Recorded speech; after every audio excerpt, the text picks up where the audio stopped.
मुझे ना आप सब लोगों ने एक नया दर्जा दे दिया है और वो दर्जा है सर कि आप सिस्टमैटिक विड्रॉल प्लान एसडब्ल्यूपी के ब्रांड एम्बेसडर बन चुके हो।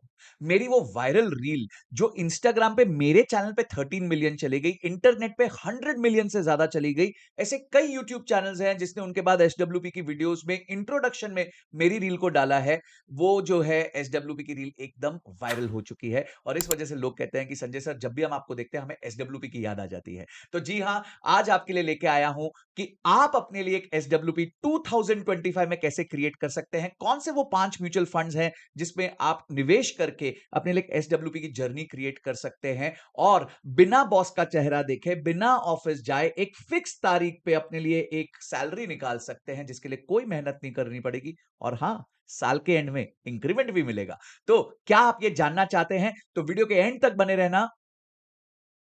नमस्कार दोस्तों, मैं हूं संजय कथुरिया, सीएफए, आपका बिजनेस फाइनेंस और पैसिव इनकम कोच और फाउंडर प्रॉफिट्स फर्स्ट। आज की वीडियो में वो टॉप 5 म्यूचुअल फंड्स बताऊंगा जिसमें आप आज 2025 में निवेश कर सकते हैं, जिससे आप लॉन्ग टर्म के लिए अपने लिए एक पैसिव इनकम क्रिएट कर सकते हैं सिस्टमैटिक विड्रॉल प्लान के द्वारा। दोस्तों, एक क्विकली चेक करते हैं कि एसडब्ल्यूपी वर्क कैसे करता है।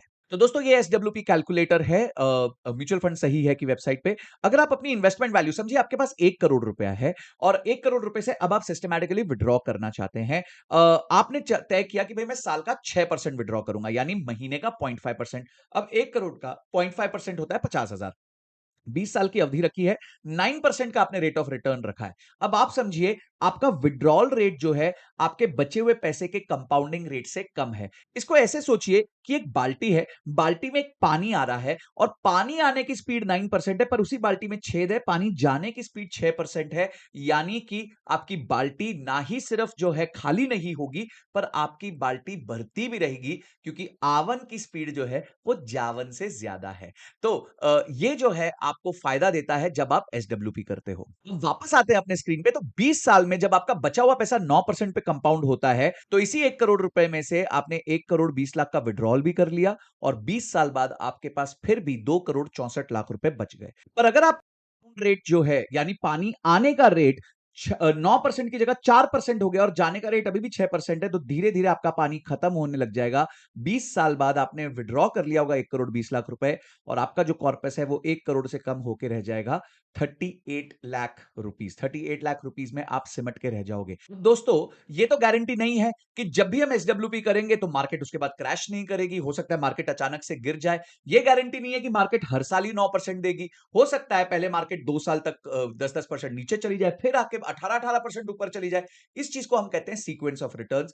अगर आप एसडब्ल्यूपी में सीक्वेंस ऑफ रिटर्न्स के रिस्क को समझना चाहते हो, तो आप मुझे कमेंट बॉक्स में सीक्वेंस लिख दीजिए, मैं उस पर एक सेपरेट वीडियो बना दूंगा। पर आज का जो मुद्दा है हमारा, वो है आइडेंटिफिकेशन ऑफ 5 म्यूचुअल फंड्स। 5 ऐसे म्यूचुअल फंड्स हम चुनेंगे जिसमें कि पैसा डाल के हम एसडब्ल्यूपी कर सकते हैं। और इतना तो अब आपको समझ आ गया होगा कि जब भी आप एसडब्ल्यूपी करें तो बहुत हाई रिस्क फंड के साथ नहीं कर सकते। अगर आपने समझिए एकदम स्मॉल कैप फंड में डाल दिया और अचानक से स्मॉल कैप फंड्स क्रैश कर गए, तो आपका विड्रॉल चालू है और पैसा कंपाउंड नहीं कर रहा। तो एक तरफ से आप विड्रॉ भी कर रहे हो और दूसरी तरफ से मार्केट भी क्रैश कर रही है। यानी कि तो वो बात हो गई कि बाल्टी में पानी तो आ नहीं रहा और छेद जो है वो डबल बड़ा हो गया है। तो ऑब्वियसली क्या होगा, पानी बहुत ज्यादा जल्दी खत्म हो जाएगा। तो इसीलिए जब भी हम एसडब्ल्यूपी करते हैं तो हम अपने पैसे को कंपैरेटिवली सेफ फंड्स में इन्वेस्ट करते हैं। तो आइए देखते हैं वो कौन से 5 सेफ फंड है जिसमें हम अपने पैसे को निवेश करेंगे ताकि हम उसमें से एसडब्ल्यूपी ले सके।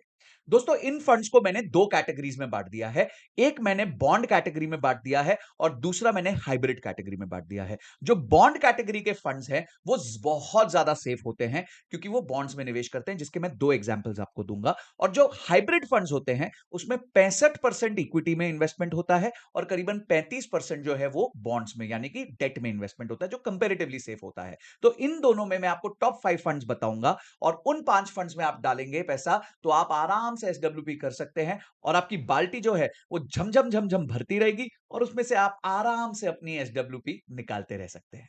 दोस्तों, अब हम आ गए हैं कंट्रोल की वेबसाइट पे और यहां पे मैं एक्सप्लोर ऑल फंड्स निकालता हूं और जैसे मैंने कहा कि सबसे पहले हम डेट के फंड्स में निकालेंगे और क्योंकि एसडब्ल्यूपी हम लॉन्ग टर्म के लिए करते हैं तो हम डेट में भी लॉन्ग टर्म डेट के जो है फंड्स को देखेंगे और उसमें भी हम डायनामिक बॉन्ड फंड देखेंगे। जो डायनामिक बॉन्ड फंड में टॉप 2 फंड्स हैं वो है डीएसपी स्ट्रेटेजिक बॉन्ड फंड। अब आप देखिए कि इसका 1 साल का रिटर्न जो है वो 11.4% है, 3 इयर्स का रिटर्न 7% है और 5 इयर्स का रिटर्न 7.6% है। जैसे कि मैंने कहा कि ये एक सेफ फंड है कंपैरेटिवली, और क्यों सेफ है वो उसके बारे में अब आपको मैं बताऊंगा। तो डीएसपी स्ट्रैटेजी जो है वो आपका पहला फंड है जिसमें आप अपने पैसे को डाल के इसमें से सिस्टमैटिक विड्रॉल कर सकते हैं।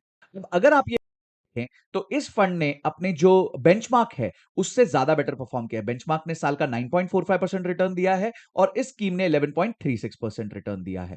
अब इसके अलावा अगर आप इसके एब्सोल्यूट रिटर्न्स देखें तो वो हमेशा पॉजिटिव हैं, और ये इसके एनालाइज्ड रिटर्न्स है, और ये इसका कैटेगरी एवरेज है, और आप देख सकते हैं इसका रैंक हमेशा कैटेगरी में टॉप 10 में रहा है। तो यानी कि ये एक बहुत अच्छा फंड है। 1 साल में भी ये नंबर 2 रहा है, 2 ईयर में नंबर 1 रहा है, 3 ईयर में नंबर 6 रहा है। तो इसने बहुत जबरदस्त रिटर्न दिया और हमेशा अपने कैटेगरी एवरेज से बेटर रिटर्न्स दिए हैं। उसके अलावा अगर हम इसका पोर्टफोलियो देखें तो मजेदार बात ये देखिए कि इन्होंने जो पैसा डाला है, अपने जो भी इसके पास पैसे हैं, उसमें से 100 रुपए में से 89 रुपीज इसने गवर्नमेंट ऑफ इंडिया बॉन्ड्स में डाले हुए हैं, और जो बचे हुए 10 रुपीज हैं वो प्राइवेट कंपनी के एनसीडी और बॉन्ड्स में डाले हैं। अगर आप रिस्क के एंगल से देखेंगे तो गवर्नमेंट बैक्ड को तो रिस्क माना ही नहीं जाता, क्योंकि भाई अगर सरकार ही फेल होगी तो सभी फेल हो जाएंगे। तो सरकार को जो है वो माना जाता है कि वो रिस्क फ्री है, और जो बचा हुआ 10% है वो भी बहुत लो रिस्क है। यानी कि ये एक परफेक्ट फंड है एसडब्ल्यूपी के लिए। इसमें अगर आप पैसे डालेंगे तो इसमें से आप आराम से विड्रॉल ले सकते हैं। इसमें आपको बहुत तेज ग्रोथ नहीं मिलेगी, पर इसमें आपका पैसा कभी ड्रॉ डाउन भी नहीं होगा, कभी सीक्वेंस ऑफ रिटर्न्स का रिस्क भी आप फेस नहीं करोगे कि सडनली आपने पैसा डाला और मार्केट 20% क्रैश कर गई, ऐसा भी नहीं होगा। तो ये आपका देख सकते हैं। थोड़ा अगर हम और आगे जाके इसको देखें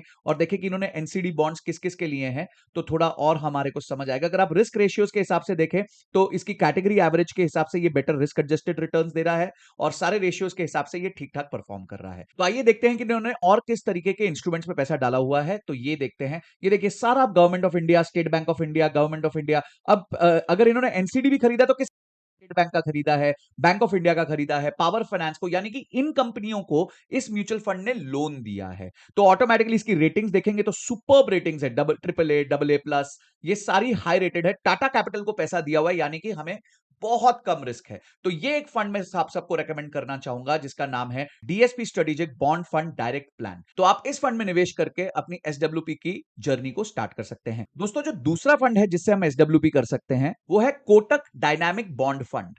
जिस तरीके से डीएसपी का फंड था उसी तरीके से कोटक का भी ऐसा ही एक फंड है जिसमें आप पैसा डाल सकते हैं और उसमें से एसडब्ल्यूपी कर सकते हैं। तो आइए देखते हैं कि इस पर्टिकुलर फंड ने कैसा परफॉर्म किया है।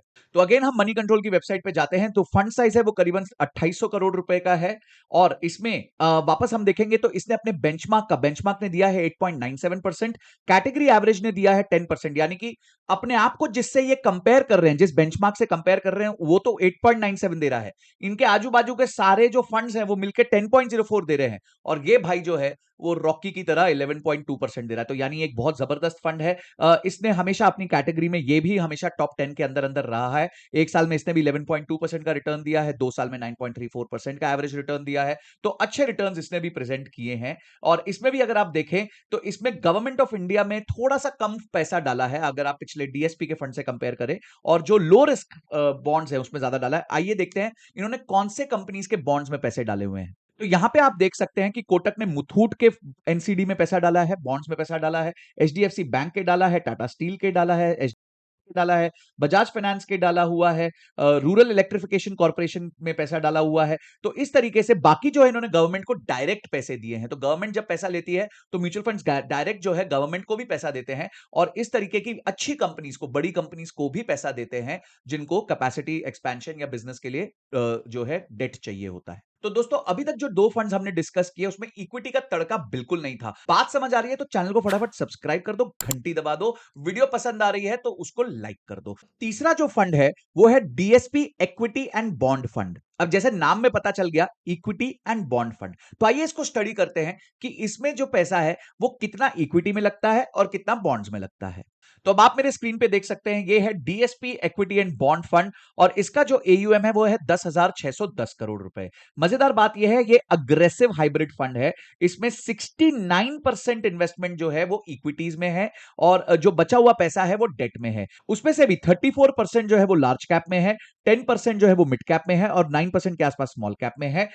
30% पैसा जो है वो डेट में है, जिसमें से करीबन 12% गवर्नमेंट सिक्योरिटीज में है और 17% लो रिस्क सिक्योरिटीज में है। दोस्तों इसमें बड़ा क्लियर है, इसमें डेट और इक्विटी का मिक्सचर है। तो डेट जो है वो हमारे लिए दाल चावल की तरह है और इक्विटी जो है वो हमारे लिए मिठाई की तरह है, जो हमारे फंड में रिटर्न्स को ऐड करती है और इंक्रीज करते हैं। आइए देखते हैं कि इस फंड ने कैसा परफॉर्म किया है। तो आप यहां देख सकते हैं कि इस फंड ने 31% का एक साल में रिटर्न दिया है, जबकि जिस इंडेक्स के साथ ये कंपेयर हो रहा है उसने 23% का दिया है और पूरी पूरी कैटेगरी ने 29% के आसपास का रिटर्न दिया है। 2 साल में भी इस फंड ने अपने इंडेक्स को भी बीट किया है और कैटेगरी एवरेज को भी बीट किया है और 5 साल की अवधि में इस फंड ने जो है अपने बेंचमार्क को बीट किया है और साथ ही साथ कैटेगरी एवरेज के बहुत आसपास रहा है। यानी कि एक बहुत जबरदस्त फंड है, बेहतरीन फंड है, जिसमें आप पैसा डाल सकते हो। अगेन मैं कोई सेबी रजिस्टर्ड आईआरए नहीं हूं, अपनी रिसर्च जरूर करना, बट मुझे ये फंड पसंद आया क्योंकि इसमें हमारे को डेट भी मिल रहा है, इक्विटी भी मिल रही है, प्रोटेक्शन मिल रही है, इसीलिए एसडब्ल्यूपी के लिए ये एक बहुत बढ़िया फंड है। चौथा फंड जानने से पहले एसडब्ल्यूपी के लिए जरा फटाफट जो है इस वीडियो को सबके साथ शेयर जरूर कर देना, नहीं तो उनकी जो है पैसिव इनकम की जर्नी बेचारों की स्टार्ट ही नहीं हो पाएगी। तो चौथा जो फंड है वो है ईडलवाइज अग्रेसिव हाइब्रिड फंड। अब फंड तो हाइब्रिड है, यानी उसमें डेट भी है, इक्विटी भी है। ये अग्रेसिव क्या है आइए बताता हूं। तो ये वो फंड है ईडलवाइज अग्रेसिव हाइब्रिड फंड, जिसका एयूएम है करीबन 2200 करोड़ रुपए। आपने देखा होगा जब हमने पिछला फंड देखा था उसमें इक्विटी में उस फंड ने 69% डाला था, इस फंड ने करीबन 74% डाला है। तो 5% ज्यादा एलोकेशन जो है वो इसने इक्विटी में करी है और इसीलिए इसको अग्रेसिव फंड बोला गया है, क्योंकि नॉर्मल जो हाइब्रिड फंड होता है वो 65 टू 70% डालता है, पर 70% से थोड़ा आगे जाते ही वो अग्रेसिव हो जाता है। इस फंड में भी 48% जो इक्विटी है उसमें लार्ज कैप स्टॉक्स रखे हैं, यानी रेजिलिएंट स्टॉक्स रखे हैं जो बहुत ज्यादा तेजी से नहीं गिरते, और बचे हुए 6 और 4% जो है वो स्मॉल कैप और मिड कैप में रखा हुआ है। फंड ने 17% पैसा जो है, 17.5% पैसा जो है वो डेट में डाला है, जिसमें से करीबन 11% गवर्नमेंट सिक्योरिटीज में डाला है और बचा हुआ 6% जो है वो लो रिस्क में डाला है। अगर इस फंड के हम रिटर्न्स देखें तो एक साल के दौरान इसने 31% का रिटर्न दिया है और इसके जो इंडेक्स है उसने 23 दिया है, कैटेगरी एवरेज ने 29 दिया है। यही 2 साल में इसने 24 दिया है, इसके बेंचमार्क ने 16% के आसपास दिया और कैटेगरी एवरेज ने 20.5 दिया है। और 5 साल की अवधि में भी इसने जो है ना ही अपने बेंचमार्क को बीट किया है पर अपने कैटेगरी एवरेज को भी बीट किया है। यानी कि इस खाने में दाल चावल की मात्रा थोड़ी सी कम कर दी है, मीठे की मात्रा थोड़ी सी बढ़ा दी है, जिसके कारण फंड्स के रिटर्न बहुत अच्छे हो गए हैं। यह भी एक बहुत बढ़िया फंड है जिससे आप अपने एसडब्ल्यूपी की जर्नी चालू कर सकते हो। और पांचवा और आखिरी फंड जानने से पहले फिर से बोलूंगा, हक से बोलूंगा कि सब्सक्राइब दबाओ, बेल का बटन दबाओ, लाइक दबाओ और इस वीडियो को शेयर करो, क्योंकि जो मैं ज्ञान दे रहा हूं उसके पीछे बहुत रिसर्च जाती है, मेहनत जाती है, मैं देखता हूं, एनालाइज करता हूं, उसके बाद आपके तक ये कंटेंट लेके आता हूं। तो थोड़ा तो यार आपकी तरफ से भी एफर्ट बनता है। और मैं अभी तक देख रहा हूं कि 70% से ज्यादा लोगों ने अभी तक मुझे सब्सक्राइब नहीं किया है। गलत बात है, चलो फटाफट सब्सक्राइब करते हैं, इस नंबर को बहुत बढ़िया करते हैं ताकि मैं ऐसा ही अमेजिंग कंटेंट आप तक लेके आता रहूं। और पांचवा और आखिरी फंड है क्वांट मल्टी एसेट फंड। आइए देखते हैं उसके बारे में। तो दोस्तों आप मेरे स्क्रीन पे देख सकते हैं, ये है quant multi asset fund direct plan. इसका जो फंड साइज है वो करीबन 3000 करोड़ रुपए का, एक्सपेंस रेशियो भी ठीक ठाक है, 0.62 है, कैटेगरी एवरेज से हल्का सा ज्यादा है। पर इसने जो बंपर रिटर्न्स दिए हैं आप ये देख सकते हैं, एक साल में इसने 42% रिटर्न दिए हैं, जबकि कैटेगरी एवरेज 26% है। 2 साल में भी इसने कैटेगरी एवरेज को बीट किया है और 5 साल में तो इसने जम के कैटेगरी एवरेज को बीट किया है। इसका 44% पैसा है जो डोमेस्टिक इक्विटीज में लगा हुआ है और करीबन 10% पैसा गवर्नमेंट सिक्योरिटीज में लगा हुआ है। तो यानी कि इसमें भी हमारे को डेट भी मिलता है और इक्विटी भी मिलता है। जबरदस्त परफॉर्मेंस रही है इस फंड की, इसमें भी आप अपना पैसा निवेश कर सकते हैं और अपनी एसडब्ल्यूपी की जर्नी को स्टार्ट कर सकते हैं। तो दोस्तों एंड में यही बात बोलूंगा, एसडब्ल्यूपी एक बहुत पावरफुल माध्यम है जिससे आप अपने लाइफ की प्लानिंग कर सकते हैं, रिटायरमेंट की प्लानिंग कर सकते हैं। पर्सनली मैंने अपनी रिटायरमेंट की प्लानिंग भी एसडब्ल्यूपी से की हुई है कि मैं जब रिटायर हो जाऊंगा, जब मैं फाइनली बोलूंगा कि भाई मुझे बिल्कुल काम नहीं करना, तो उस दिन पे भी मैं एसडब्ल्यूपी से ही अपनी जो है रिटायरमेंट प्लानिंग लाके अपनी सैलरी लेके आऊंगा और मुझे कहीं काम नहीं करना पड़ेगा, किसी के लिए काम नहीं करना पड़ेगा और मुझे इंक्रीमेंट भी मिलेगा। तो दोस्तों ये वीडियो आपको कैसी लगी ये कमेंट बॉक्स में जरूर बताना। अगर आप चाहते हो कि मैं इस तरीके की और वीडियोस बनाऊं तो एसडब्ल्यूपी जरूर लिखना कमेंट बॉक्स में। एक और चीज पूछता हूं, क्या आपको पता है कि आप जब पैसा निकालते हो तो आपके टैक्स का क्या इंप्लीकेशन पड़ता है? अगर आपको नहीं पता तो जरा कमेंट बॉक्स में टैक्स लिखो, उस पे भी वीडियो बनाऊंगा। इस वीडियो को अगर 20,000 लाइक्स मिले तो मैं एक कंप्लीट सीरीज बना दूंगा एसडब्ल्यूपी पे, और आपको बहुत सारे एग्जांपल्स दूंगा कि कैसे एसडब्ल्यूपी से आप अपनी रिटायरमेंट प्लान कर सकते हो। आपको 10,000 रुपए महीना चाहिए, आपको 10 लाख रुपए महीना चाहिए, आपको 1 करोड़ रुपए महीना चाहिए, सब कुछ प्लान हो सकता है एसडब्ल्यूपी से अगर आप राइट तरीके की प्लानिंग करो। तो इस वीडियो को जरा जम के फैला दो, लाइक कर दो, फिर से बोलता हूं सब्सक्राइब करो, बेल बटन दबाओ। अगली वीडियो तक जय हिंद जय भारत।